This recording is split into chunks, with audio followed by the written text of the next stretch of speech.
एक बार की बात है, एक लड़की जिसका नाम श्रुति था, वो अपनी दोस्त पारुल और अंजना के साथ घूमने जाती है। श्रुति गाड़ी चला रही थी। वो गाड़ी चलाते चलाते अपने दोस्तों से कहती है, अरे पारुल, ये जो घर तूने किराए पर लिया है 2 दिन के लिए, यहाँ पर कोई दिक्कत तो नहीं होगी ना? मैं तो कह रही थी कि होटल ही बुक कर लेते।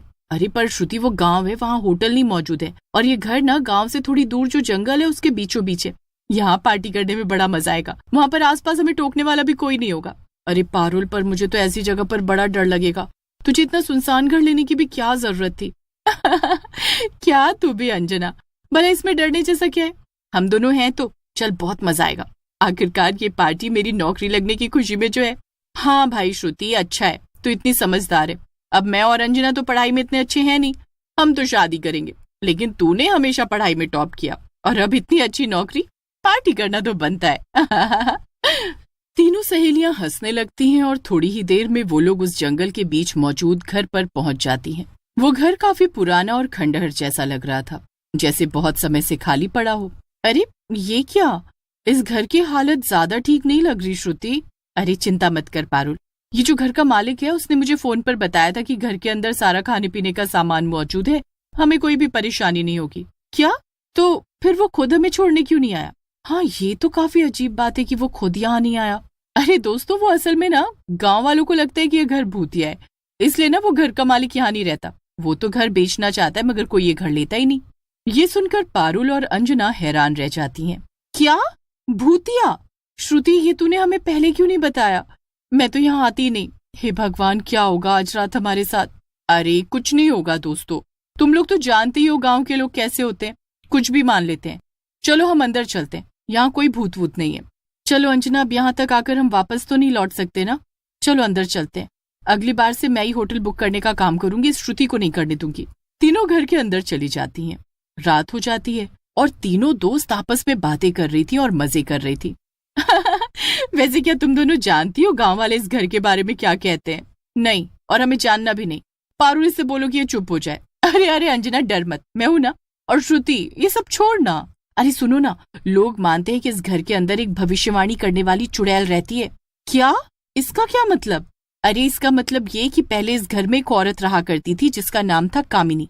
कामिनी को लोगों के हाथ देखकर उनका भविष्य बताना आता था। वो हमेशा लोगों का एकदम सही भविष्य बताती थी, इसीलिए गांव के सभी लोग उसके पास आते थे। लेकिन एक दिन गांव का सरपंच, जो कि बहुत ताकतवर था, वो अपनी पत्नी के साथ कामिनी से मिलने आया। लेकिन सरपंच की पत्नी का हाथ देखकर कामिनी ने ये कह दिया कि उसके भविष्य में सरपंच की पत्नी और उसके बच्चों की मौत हो जाएगी। इस बात से सरपंच बहुत गुस्सा हो गया और वापस चला गया। कुछ दिन बाद सचमुच ही सरपंच और उसकी पत्नी की मौत हो गई। ये सुनकर अंजना बहुत डर जाती है। क्या? हाँ और क्या? ओहो, लेकिन फिर इस घर का मालिक वो कौन है? अरे वो तो दूसरे गांव से आया था और उसने ये घर खरीद लिया। वैसे दोस्तों, एक बात बताऊं, मुझे भी हाथ देखकर भविष्य देखना आता है। ये सुनकर पारुल कहती है, क्या सच में श्रुति? हाँ और क्या, लाओ अभी पढ़कर बताती हूँ। असल में श्रुति को हाथ पढ़ना नहीं आता था, पर अंजना और पारुल को डराने के लिए वो मजाक करने लगती है। अच्छा ठीक है, ये लो फिर देखकर बताओ। जैसे ही श्रुति पारुल का हाथ पकड़ती है और उसे पढ़ने का नाटक करने लगती है, अचानक से सारे घर की लाइट चली जाती है। अरे ये क्या हुआ? श्रुति मेरा हाथ छोड़ो, मैं टॉर्च लाइट ढूंढती हूँ। हाँ जल्दी से लाइट जला पारुल, मुझे अंधेरे में बहुत डर लग रहा है। लेकिन श्रुति पारुल का हाथ छोड़ ही नहीं रही थी। अरे श्रुति हाथ छोड़ी, क्या कर रही है तू? तभी अचानक से लाइट आ जाती है और अपने सामने का नजारा देखकर पारुल और अंजना हैरान रह जाती हैं। सामने पारुल की जगह एक चुड़ैल बैठी हुई थी और उसने पारुल का हाथ पकड़ रखा था। बचाओ बचाओ, अंजना बचाओ, श्रुति। अरे क्या हुआ? अब तुझे हाथ देखकर अपना भविष्य नहीं जानना? नहीं, प्लीज मुझे छोड़ दो, हम लोग अभी यहाँ से चले जाएंगे। अरे ऐसे कैसे? रुका भी देखती हूँ तेरे हाथ में क्या लिखा है। चुड़ैल बड़ी ध्यान से पारुल का हाथ पढ़ने लगती है। अरे इसमें तो लिखा है कि तुम्हारी दोस्त अब कभी तुम्हें वापस नहीं मिलेगी। तुमने अपनी एक दोस्त को खो दिया। ये सुनकर पारुल और श्रुति बहुत ज्यादा डर जाती हैं। और अब मैं तुम दोनों का भविष्य देखूंगी और ये बताऊंगी कि तुम्हारी मौत कैसे होगी, और फिर उसी तरह से मैं तुम्हें मार दूंगी। ये सुनकर पारुल और अंजना बहुत डर जाते हैं और वो दोनों दरवाजे की तरफ भागते हैं, मगर दरवाजा बंद था और वो दोनों जंगल के बीचों बीच इस भविष्य बताने वाली चुड़ैल के साथ फंस गए थे। ओह, अब तुम्हारे पास कोई और रास्ता नहीं है। अब जल्दी से आकर यहाँ बैठ जाओ। तुम्हारे हाथ की लकीरें कहती हैं कि तुम्हारी जिंदगी की एक नई शुरुआत होने वाली थी, लेकिन उससे पहले तुम्हें दो बड़ी बड़ी मुसीबतों का सामना करना पड़ेगा। अगर तुम वो नहीं कर पाई तो अंजाम मौत होगा, वो भी पानी में डूबने से। क्या? पर यहाँ आसपास तो कोई नदी भी नहीं है। बेवकूफ लड़की, चुप कर। ये मेरा घर है और यही पास में एक कुआं भी है। ला, अब मैं तेरा हाथ देखूंगी। क्या? नहीं नहीं, मुझे नहीं दिखाना। चुड़ैल गुस्से में अंजना को देखती है, जिससे डर कर अंजना अपना हाथ आगे बढ़ा देती है।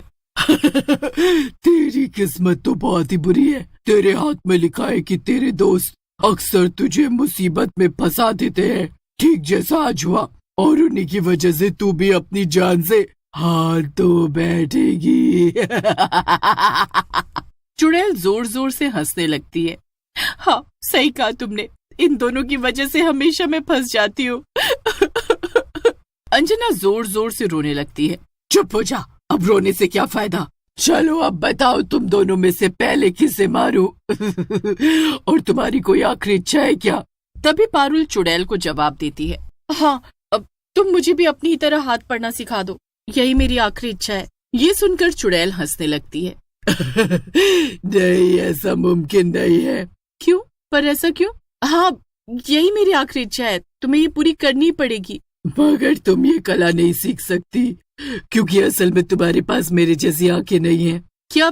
क्या मतलब? मेरे परिवार की औरतों में खास शक्ति थी। असल में मैं लोगों का भविष्य उनका हाथ देखकर नहीं बताती थी, बल्कि उन्हें देखकर ही बता सकती थी। मेरी माँ, मेरी नानी, उन सब के पास ये शक्ति थी और मुझे भी ये शक्ति उनसे ही मिली थी। इसलिए तुम ये कला नहीं सीख सकती, क्योंकि तुम्हारे पास मेरे जैसी आंखें नहीं है। मेरी सारी शक्ति तो इनमें ही है।